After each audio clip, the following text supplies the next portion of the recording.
All right, this is just a video on how to install my 675 SS from CFmoto throttle adapter for more aggressive throttle response. Basically, this just goes into this part right here that you can see on any 675 SS or SR and just makes it so that the throttle pull from here, where it's at 0, all the way to here to full throttle, it's a much shorter throw. It basically gives you a lower throttle resolution and everything else. So you kind of get the idea. I'm sure that's already why you're watching this. So first step here out of anything is going to be just to remove the bar end. I have some, protectors up here, but it's the same process for your bike too. If you don't have these, you just loosen it. You don't need to loosen it a lot, just a little, and then you're able to remove this piece. Alrighty, from here, we're gonna go ahead and move towards the underside of the handlebar. We've got a couple of screws that we need to remove. There's one right here where the throttle cable cover is. We need to remove that one right there. And then way up here, and these screws can be really difficult to do. What I find is best is to use a drill bit actually inside of a ratchet, and you'll see that here in just a second, in order to remove these, rather than actually trying to use a screwdriver that's gonna be way too long. Because if you see here, the bottom of I believe this is the ignition starter over here, this like whole control unit, there's not a lot of room. There's maybe about 4 inches of room here. So you're not actually gonna be able to use a full-on screwdriver. You're just gonna wanna have to go at it with a drill bit attached to a ratchet. If you have some stubby screwdrivers, that's also a great idea. But yeah, let's just go ahead and get this screw removed, and then there's a couple of more screws that we'll need to remove on the inside of all that.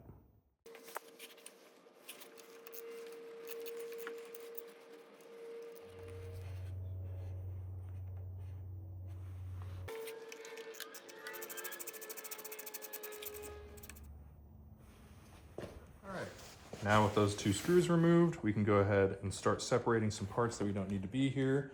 This top piece just kind of comes off. Might be a little stuck on there. Don't worry too much about that.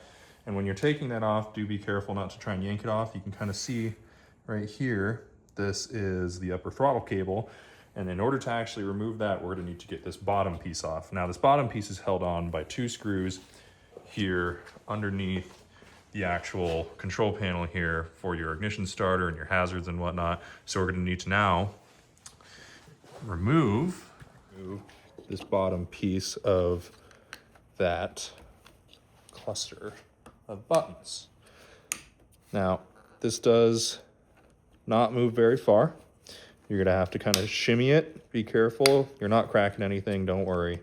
And there are some wires, so obviously be careful with the amount of force that you use. Once you move that out of the way, you'll actually get your eyes on these 2 screws. One's right there at the end of my nail, and then the other one top right here. They're really hard to see. They're really hard to get at. This is the hardest part of the entire job. And I say hardest because really this isn't that hard. Just take your time. It's got a lot of patience to it. As soon as you remove that, you'll be able to get the bottom portion of your throttle cable cover off and actually be able to remove both the throttle handle right here and actually get at both of the throttle cables, all right? Now, once those 2 screws are removed, they'll look like this. They're a lot smaller. You're gonna want a bit of a sharper head screwdriver to get at them. Once those 2 screws are removed, we already moved this out of the way. We can move that back for now. You'll see that the entire side of the button, or these buttons, the whole cluster of buttons right here, are actually completely loose. And that allows you to move everything out of the way, and you get an eye on this screw right here, this last screw of the whole job. It's also the easiest because you can actually get at it with just a normal screwdriver. And this screw is what's holding on the bottom of the casing right here for the throttle cable, as well as letting you actually remove everything here. So let's go ahead and just get that screw removed real quick. All you have to do, get in there, loosen her up, easy peasy. Might have to pull up on her just a little bit. There we go. And as you can see, as soon as I released this screw, everything got loose. So, quick FYI when it comes to this video, this is me doing the install for a second time. So as you can see, I already have one of my adapters installed here. When you take yours off, this white kind of clearish part won't be here on yours. It'll just be flat. So first thing you're gonna wanna do, if you're not already familiar with it, to remove the throttle cable, you just need to lift up on the wire and get it so that it is aligned with the release point right here. And then you can just move it over and then release it. And then you've got your throttle cable right here. It's gonna be a little bit greasy, just know that. You got your throttle cable in there, easy to grab at, don't worry too much about that. If you want to, now is a good time to loosen this up for adjustment as well. We'll just move that one off to the side. And then same thing with the bottom. It helps with the bottom if you just move it over like that, move it over to the release point, and bam. And then you can just slide off your entire grip here. And here is where the easy part comes in of just reassembly after we install your throttle adapter. So every time you order a throttle adapter, you're gonna get two. These might look very, very, very similar, but I promise you they are not. If you look really close here at the actual throttle adapter comparison to each other, you can see one is actually deeper than the other. The one that's deeper is actually the less aggressive of the two for your throttle, and the one that's higher is actually more aggressive. So just remember that. Choose which one you want to use. I'm going to go ahead with the higher aggression one for mine. All right, so now that we've gone ahead and chosen our higher aggression of the two adapters, we're gonna go ahead and install it on our actual grip here. This part is not that hard. All you're really gonna end up doing is the orientation doesn't matter. It could go on this way, it could go on this way. You're gonna get the tooth lined up here. You're gonna wanna press it in just a little bit so that way the tooth is actually in there. And then all we have to do is wrap the adapter around and get the other tooth inside on the other side. Make sure that it's somewhat aligned. It doesn't have to be dead on perfect because you can see it ain't going anywhere, not without your own intervention. And all this is doing is making it so that the actual radius of the cable of your two throttle cables, instead of being, down here, it's actually out here like that. And that's what lowers the resolution and gives you a much faster throttle response. So now that this is installed, make sure the two teeth are in here. Cables can easily go in and out. Nothing's blocked, nothing's cracked. Easy peasy. Cool. We're done. Now it's just reassembly. We just put this back in the bike.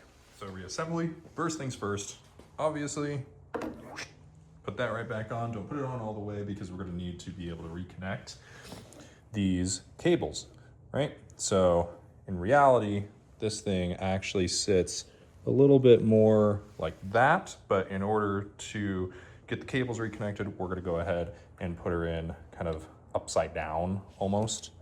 We just want to thread the bottom lower cable through the hole here, right here on the other side. And you'll see this a whole lot more on your bike. I know this is a bit difficult to understand, but this is pretty intuitive. We're just going to thread that lower cable in, and then we're able to actually, I'm sorry, put it in the wrong one. That was dumb. So we're actually just going to put it through the hole here. Can be a little bit difficult, especially since these are greased to do it. And then rotate it around, just like that. Lower cable's in, and now we can go ahead and reattach this bottom portion of the throttle cable casing here. With that long screw, if you might remember, that goes in to this hole right here. We've got that screw in, which means now this is actually locked back in place. You can kind of make sure, it's gonna sound a little bit weird because two cables aren't on there. You can make sure that your bottom cable is in there, twisting it forward. It's not gonna move very far. It's not gonna let you. So now we get back to the fun part. We gotta reattach this piece with those two screws on the very bottom, and then get this top part of the casing locked back in. Alrighty, so that's that screw screwed in over there. And then the other one's actually a little bit easier to see from the back end right there. So now the top part should be locked into place, no movement whatsoever. We can just go ahead and get the upper throttle cable connected back in and then just screw everything back in and we are good to go. So I'm gonna re-record something just a little bit because I realized I actually made a slight mistake here.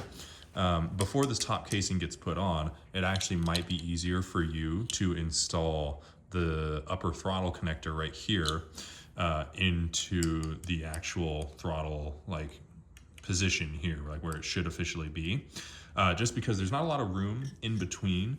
I've done this a couple of times before already where I've just installed it with the less amount of room. This isn't going to block you out of installing it. It's just a little bit more difficult and it's a little bit of a tighter thing.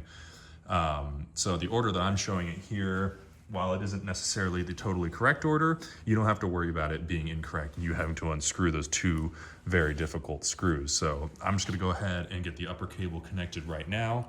If you just move it upwards like that, it gets you a little bit closer to where it should be. Something to note here is that if the cable falls back into here, you're not gonna be able to grab it with your fingers. It's far from lost. You're not gonna get it lost in the tube here. So don't worry about that. You just gotta grab it with like an Allen key or something and then hold it out so that way you can actually mess about with it. So I'm just gonna go ahead and get the throttle cable installed on this upper piece. If you see right here, you have a little bit of wiggle room. Just pull it as far out as you possibly can. And that gives you ample room to get your little, I'm not quite sure what this is called, but retainer is what we'll call it for now, out. Move this up, and then you should be able to install it, no problem. So I'm just gonna go ahead and get that installed right now, and then we'll move on to the next steps, which will just be reinstalling these screws and tightening everything up and getting your bar end back on. So I've got the top portion in on the throttle cable. Something to remember here is that because we've changed the general kind of geometry of how the cables actually get aligned, they might get a little bit stuck up, especially if this is adjusted in the wrong direction. So hypothetically, if we have it too far up like this, you can kind of see the throttle gets stuck a little bit. So what you're gonna wanna do is just take standard 14 millimeter, just like that. Loosen that up just a little bit, doesn't take a lot. Let it free glide just for a second and see where it feels the most comfortable. So for example, right here, you can see it goes all the way back to 0 without a hitch. So now we know that we just need to tighten these up right where they are. And then we're good to go and move on to our next step. Get this screw, get the bottom portion of this hooked back in, bar end on, and we are done. All right, so we've got everything back installed. The screw underneath your throttle cable casing up here, make sure that's tight. And then the screw kind of underneath the actual button casing over here. So now what you wanna make sure is just everything is working properly. Mine are still a little bit loose. I just wanna make sure that I have the right adjustment. You wanna be careful, especially with the more aggressive throttle adapter. The throttle tends to get a little bit stuck. So you wanna just be a little bit careful there, make sure that it actually resets all the way back and doesn't stick. So in order just to make sure of that, we'll start up the bike. Mine's already a little bit warmed up, so don't worry too much about the revving. And you can already see how much faster the bike revs.